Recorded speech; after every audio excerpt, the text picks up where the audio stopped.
UPPCS 2016 ARO का exam है। ये 2016 का एग्ज़ाम है, लेकिन ये 2020 में हुआ था। तो ये पेपर है, सीरीज आपके सामने है, सीरीज ए। चलिए इसके जो आंसर हैं, जो आपकी हिंदी वाला पार्ट है, उसको यहाँ पर हम डिस्कशन करते हैं। और ये पार्ट 3 है, 2 पार्ट हम आज अपलोड कर चुके हैं। ये पार्ट है पार्ट 3। तो चलिए पार्ट 3 ये हो गया आपका पार्ट 3। क्वेश्चन नंबर 1 से स्टार्ट करते हैं।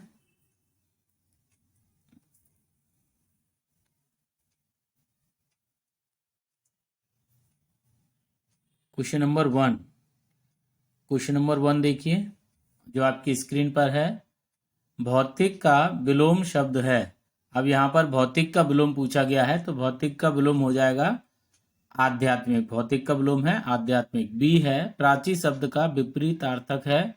प्राची का है प्रतीची। ऑप्शन बी करेक्ट है। क्वेश्चन नंबर 3 का हो जाएगा समष्ट का विलोम शब्द है। देखिए समष्ट का विलोम क्या हो जाएगा, स्क्रीन को और बड़ा कर देते हैं। समष्ट का विलोम हो जाएगा आपका बी व्यष्ट।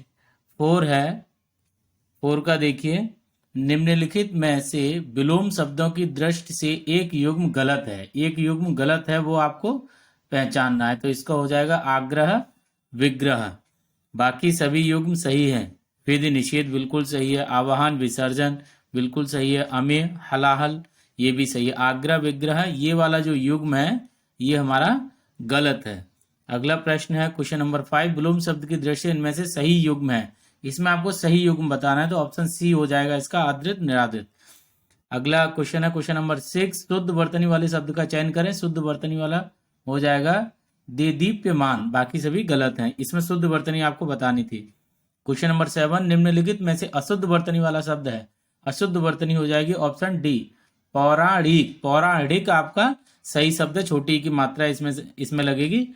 और बहुत सारे प्रश्न हैं वो आपके रिपीट होते हैं, इसीलिए मैं आपको ये हल करा रहा हूँ हिंदी का प्रश्न पत्र। क्वेश्चन नंबर 8 है निम्नलिखित वाक्यों में शुद्ध वाक्य है। इसमें आपको शुद्ध वाक्य बताना है। तो देखिए तीनों को देख लीजिए। इसमें ये संभव, मुझसे यह काम संभव नहीं हो सकता है, वह बिल्कुल भी बात नहीं करना चाहता। यह कविता अनेक भाव प्रकट करती है। इन दोनों में केवल यही अंतर है। तो इसका हो जाएगा ऑप्शन सी, यह कविता अनेक भाव प्रकट करती है। ये शुद्ध वाक्य हो जाएगा। अब आ जाइए अगला प्रश्न संख्या है आपकी 9। 9th क्वेश्चन नंबर पर आ जाइए। ये सबसे ऊपर दिया हुआ है आपका। इसमें एक वाक्य शुद्ध है, एक वाक्य शुद्ध है, तो बाकी सब अशुद्ध हैं। तो शुद्ध वाला कौन सा है उसको देख लीजिए। 9 का हो जाएगा आपका 9 का है डी। इसके बावजूद हम लोगों से हिंदी लिखने में बहुत भूलें हो जाती हैं। बाकी इसमें और ऑप्शन दे रखे हैं, उनको आप पढ़ सकते हैं। इसके बावजूद भी हमसे हिंदी लिखने में, हमसे दे रखा है ना, तो ये ठीक नहीं लग रहा, सेंटेंस गलत हो गया। इसके बावजूद भी हमसे हिंदी लिखने में बहुत भूलें हो जाती है। भूलें भी ठीक नहीं है। इसके बावजूद भी हम लोगों से, तो हम भी दिया है, लोगों भी दिया हुआ है। हिंदी लिखने में बहुत भूल हो जाती है, तो इसमें है दे रखा है, इसलिए ये भी नहीं होगा। तो ऑप्शन डी आपका करेक्ट है। इसके बावजूद हम लोगों से हिंदी लिखने में बहुत भूलें हो जाती हैं। अब आ जाइए 10th पे आइए। क्वेश्चन नंबर 10 का अशुद्ध वाक्य आपको बताना है। इसका हो जाए पुलिस द्वारा डाकुओं का पीछा किया गया। देश की वर्तमान मौजूदा हालत ठीक नहीं है। ये ऑप्शन बी आपका एकदम correct option B. Next question number 11। परंपरा से चली आ रही बात के लिए प्रयुक्त होने वाला शब्द है।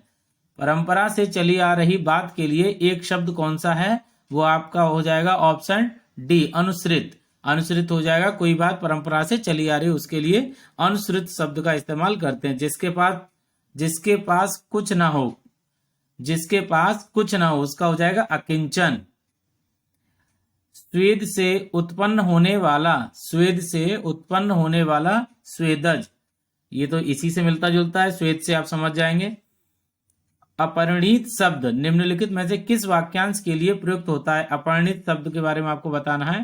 तो ये हो जाएगा आपका जिसका विवाह न हुआ हो। पार्ट 2 में भी आपको बताया, ये रिपीट हुआ है क्वेश्चन आपका। अपरिणीत शब्द का मतलब है जिसका विवाह न हुआ हो। अगला प्रश्न देखिए, प्रश्न संख्या है आपकी 15, 14 आपके कंप्लीट हो गए। 15 में देखिए, इसको और बड़ा कर देते हैं, इससे आपको क्लियर से दिख जाएगा। ये क्वेश्चन नंबर 15 देखिए, निम्नलिखित में से किस वाक्यांश के लिए एक शब्द दुर्निवार प्रयुक्त होता है? दुर्निवार किसके लिए प्रयुक्त होता है? तो ऑप्शन ए आपका सही हो जाएगा, जिसे दूर करना कठिन हो। अगला देखिए प्रश्न 16, निम्नलिखित में से तत्सम शब्द आपको बताना है। तत्सम शब्द हो जाएगा आपका बी, जीर्ण। जीर्ण आपका तत्सम शब्द है। बाकी दही, गयंद, गाहक ये सभी तद्भव हैं। तो तत्सम पूछा गया है, तो तत्सम हो जाएगा आपका जीर्ण। अगहन का तत्सम रूप कौन सा है? अगहन का आपको तत्सम रूप बताना है। तो अगहन का तत्सम रूप हो जाएगा ए, अग्रहायण। अगहन का हो जाएगा अग्रहायण, इसको याद रखिएगा। रिपीट हुआ ये। निम्नलिखित में से तद्भव शब्द है। तद्भव बताना है आपको, जिस ऐसे शब्द जिनका प्रयोग अभी हम कर रहे हैं हिंदी के रूप में, और तत्सम मतलब पहले इस्तेमाल करते थे, जो कि आपके संस्कृत के शब्द हैं। तो निम्नलिखित में से तद्भव शब्द है, तद्भव हो जाएगा आपका ऑप्शन सी, 14 ये आपका तद्भव है। आभ्यंतर का तद्भव शब्द है। आभ्यंतर का तद्भव शब्द है। तो आभ्यंतर आपका क्या है? तत्सम है। इसका तद्भव क्या हो जाएगा? इसका तद्भव हो जाएगा भीतर। इसका क्या हो जाएगा? तद्भव भीतर हो जाएगा आभ्यंतर का। करपट का तद्भव रूप है, ये भी रिपीट हुआ है करपट का। और आभ्यंतर भी आपका ऊपर वाला भी रिपीट हुआ है। क्वेश्चन नंबर 20 है करपट। करपट का हो जाएगा कपड़ा। 21 का देखिए, वह बहुत खाता है। वाक्य में बहुत शब्द किस प्रकार का विशेषण है? तो बहुत क्या बता रहा है आपका? बहुत बता रहा है, ये परिमाण बता रहा है, तो हो जाएगा अनिश्चय परिमाणवाचक विशेषण। ये भी रिपीट हुआ है। अगला प्रश्न देखिए, निम्नलिखित वाक्यों में से वह वाक्य चुनिए जिसमें गुणवाचक विशेषण का प्रयोग किया गया है। गुणवाचक, किसी की क्वालिटी बताए कोई भी, है ना? तो गुणवाचक हो जाएगा आपका ए, वह नटखट। वह नटखट बालक, मतलब नटखट है ना, गुणवाचक विशेषता बता रहा है। बालक संगीत नहीं सुन रहा है। अगला प्रश्न देखिए 23, 23 नंबर पे आइए। 23 नंबर में है आपका सतीश चंचल बालक है। सतीश चंचल बालक है, तो इसमें देखिए 23 का हो जाएगा बी, गुणवाचक विशेषण हो गया। मानसिक विशेषण किस मूल शब्द से बना है? मानसिक आपका बना है मानस से बना है। चारित्रिक विशेषण शब्द का मूल शब्द कौन सा है? चारित्रिक का मूल शब्द है आपका ए, चरित्र। मीमांसा का सही पर्यायवाची शब्द है। मीमांसा का पर्यायवाची है समालोचन। इसमें पर्यायवाची पूछा है मीमांसा का, तो ये हो जाएगा आपका समालोचन। 27 पे देखिए, 27 में आपका बिजली का पर्यायवाची शब्द है। बिजली का पर्यायवाची हो जाएगा आपका बी, सौदामिनी, क्योंकि दामिनी भी है आपको पता है, और यहाँ लिखा है सौदामिनी, ये बिजली का पर्यायवाची हो जाएगा। 28 में देखिए, निम्नलिखित में से कौन सा शब्द लक्ष्मी का पर्यायवाची नहीं है? तो लक्ष्मी का पर्यायवाची नहीं है, भारती नहीं है, भा मां सरस्वती के लिए है। निम्नलिखित में से कौन सा शब्द कपड़ा का पर्यायवाची नहीं है? इसमें नहीं पूछा गया है, तो देखिए नहीं में हो जाएगा आपका वासन, क्योंकि वसन होता है, वासन नहीं होता है ना, याद रखिए, कंफ्यूज नहीं होना है इसमें। निम्नलिखित में से कौन सा शब्द मेघ का पर्यायवाची नहीं है? देखिए नहीं वाले ज्यादा प्रश्न पूछे जाते हैं, और नहीं में देख लीजिए ऑप्शन डी। नहीं के लिए हमने बताया था कि अगर जैसे नहीं आ रहा है, आपको डाउट हो रहा है कि 80% सही हो सकता है, तो आप सी या डी में से लगाएंगे, तो नहीं वाले ज्यादातर सही मिल जाते हैं। जैसे देख लीजिए, इसमें नहीं दिया है तो डी दे दिया है, इसमें 29 में भी नहीं दिया है तो डी दे दिया है, और ये लक्ष्मी में भी पर्यायवाची में भी नहीं दिया, इसमें भी डी दिया है। ये ऐसी है, अंदाजा लगाया है हमने। एक ट्रिक है, जब आपके पास कोई सॉल्यूशन नहीं है, नहीं पता है, आपको लग रहा है दो में से कोई हो सकता है, तो मान के चलिएगा सी या डी में से चांस रहते हैं सही होने में, लेकिन ये हमेशा सही नहीं है। अगला प्रश्न देखिए 31 में देखिए, आविर्भूत का सही विलोम है। आविर्भूत का विलोम बताना है आपको। आविर्भूत का विलोम हो जाएगा तिरोभूत। ये 31 क्वेश्चन आपके पूरे हो गए। अब आ जाइए 32 पर आइए। 32 पर आते हैं। क्षणिक का सही विलोम शब्द है। क्षणिक का सही विलोम शब्द है शाश्वत। और इसके बाद है अग्रज का विलोम। अग्रज का विलोम हो जाएगा आपका अनुज। निम्नलिखित विलोम में से निम्नलिखित में से विलोम शब्दों की दृष्टि से एक युग्म गलत है। युग्म पूछा, कौन सा जोड़ा गलत है विलोम शब्द की दृष्टि से? तो 34 का हो जाएगा आपका डी, अनुचर परिचर। 35 में देखिए विलोम शब्दों की दृष्टि से इनमें से एक युग्म गलत है, वह है, तो 35 में देखिए आप लोग, इसमें हो जाएगा आच्छादित परिच्छिन्न। वर्तनी की दृष्टि से शुद्ध शब्द, वर्तनी की दृष्टि से शुद्ध शब्द आपको बताना है जो लिखने में बिल्कुल सही है, तो हो जाएगा विवर्त। 37 में देखिए शुद्ध वर्तनी वाले शब्द का चयन करें, तो शुद्ध वर्तनी में आपका हो जाएगा डी, ज्योत्सना। 38 में देखिए वर्तनी की दृष्टि से कौन सा शब्द अशुद्ध है?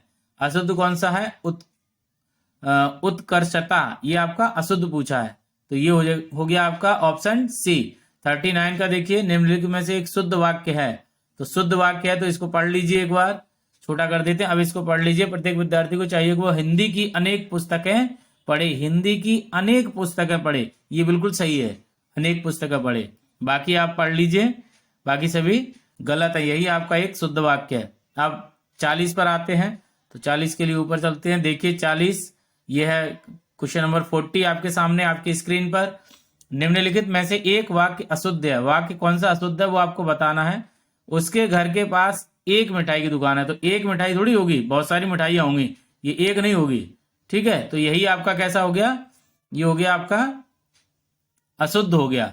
41 पर आइए, जिसका कोई शत्रु नहीं जन्मा है, जिसका कोई शत्रु नहीं जन्मा है, अजात शत्रु। 42 पर आई, खोज करने वाला, खोज करने वाला, ये हो जाएगा आपका अन्वेषक। जिसकी ग्रीवा सुंदर हो, सुग्रीव। जिसका अनुभव इंद्रियों द्वारा न हो सके, अतीन्द्रिय। 45 में आइए, वाक्यांश और उनके लिए प्रयुक्त शब्दों के निम्नलिखित युग्मों से सही युग्म बताना है। सही कौन सा जोड़ा है वो आपको बताना। लौटकर आया हुआ, प्रत्यागत। निम्नलिखित में से तत्सम कौन सा है? तत्सम शब्द आपको बताना है, तत्सम हो जाएगा आपका ओष्ठ। परिवार का तत्सम रूप है, परिवार का तत्सम रूप है प्रतिपदा। अब 48 पे आइए, 48 पे आते हैं। 48 में देखिए ये 48 है, इसको इसमें कहा गया है तत्सम और तद्भव शब्दों का संगत युग्म है, जो सही है तत्सम तद्भव। तो 48 में आपका हो जाएगा ऑप्शन सी, पर्यंक मतलब पलंग। 49 है, एक तद्भव शब्द है, इनमें से एक तद्भव शब्द है, मतलब जो ऑड होगा वही होगा, जो तद्भव जो आपका ऑड है वही आपका आंसर हो जाएगा। तो 49 में देखिए 49 को हो जाएगा आंसू, अश्रु का आंसू। कपित्त का तद्भव शब्द है, कपित्त का तद्भव शब्द है। कपित्त पहले इस्तेमाल करते संस्कृत शब्द है तद्भव, जो वर्तमान में हिंदी के रूप में आज इस्तेमाल होता है, तो इसका हो जाएगा कैथा। कपित्त का हो जाएगा कैथा। 51 में देखिए निम्नलिखित शब्दों में से कौन सा शब्द गुणवाचक विशेषण है, जो क्वालिटी बताए, तो क्वालिटी बताएगा, ये हो जाएगा आपका उचित। 5वां कुछ, ये तो सब संख्यावाचक हो गए, कुछ ना कुछ नंबर दे रखे। गुणवाचक, क्वालिटी बताए किसी की उचित। 52 में देखिए निम्नलिखित में से कौन सा विशेषण संज्ञा से नहीं बना, संज्ञा से नहीं बना है, ठीक है। ऐसा विशेषण तो है लेकिन संज्ञा से नहीं बना है, वो आपको छांटना है। तो देखिए ये हो गया आपका सुंदर। अब आ जाइए 53 पर आइए, निम्नलिखित में से किस वाक्य में उत्तमावस्था गुणवाचक विशेषण है, मतलब बेस्ट, जो आपकी सुपरलेटिव डिग्री है वो आपको बतानी है विशेषण विशेष की। तो 53 में देखिए 53 का हो जाएगा परमानंद कक्षा में सबसे होशियार है, सबसे होशियार दे रखा है ना, ये है आपकी उत्तमावस्था, सुपरलेटिव डिग्री का इस्तेमाल हुआ है यहाँ। 54 पर आइए, 54 पे आ रही है क्वेश्चन नंबर 54। ये देखिए 54 आपके सामने है। सौर किस मूल शब्द से बना है, सौर किस मूल शब्द से बना है, तो सौर का हो जाएगा आपका सी, सूर्य से बना है। निम्नलिखित में से कौन सा शब्द विशेषण है, आपको इन चारों में से विशेषण छांटना है। तो 55 में देख लीजिए, इसका हो जाएगा आग्नेय, आग्नेय आपका क्या है, विशेषण है।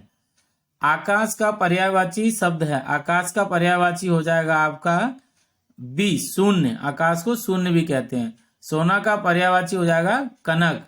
उसके प्राण पखेरु उड़ गए, पखेरु किसके लिए इस्तेमाल हुआ है, पक्षी के लिए।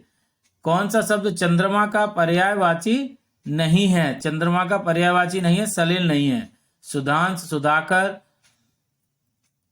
और ये आपके और सुधाधर, ये सब आपके चंद्रमा के पर्यायवाची हैं, मतलब स से ही ज्यादातर शुरू हुए हैं, छोटे ऊ की मात्रा लगी हुई है। ये चंद्रमा के हैं, सलिल आपका नहीं है चंद्रमा का पर्यायवाची। और देखिए प्रश्न संख्या 60 60 और अंतिम है, निम्नांकित शब्दों में से एक शब्द माता का पर्यायवाची नहीं है। माता का पर्यायवाची नहीं है, वो है आपका अम्ब। माता के पर्यायवाची क्या हो जाएंगे? अम्ब, अम्बा, जननी, ये सभी माता के पर्यायवाची हो जाएंगे। अम्ब आपकी माता का पर्यायवाची नहीं है। तो ये थे 2016 यूपीपीसीएस आरओ एआरओ का सॉल्व पेपर जो रीटेस्ट 2020 में हुआ था। आशा करते हैं ये वीडियो आपको अच्छी लगी होगी। अगर आपको ये वीडियो अच्छी लगी होगी आप इसको लाइक करें, शेयर करें और चैनल को सब्सक्राइब करें, जिससे कि सबसे पहले नोटिफिकेशन आपको मिल सके। थैंक यू, जय हिंद।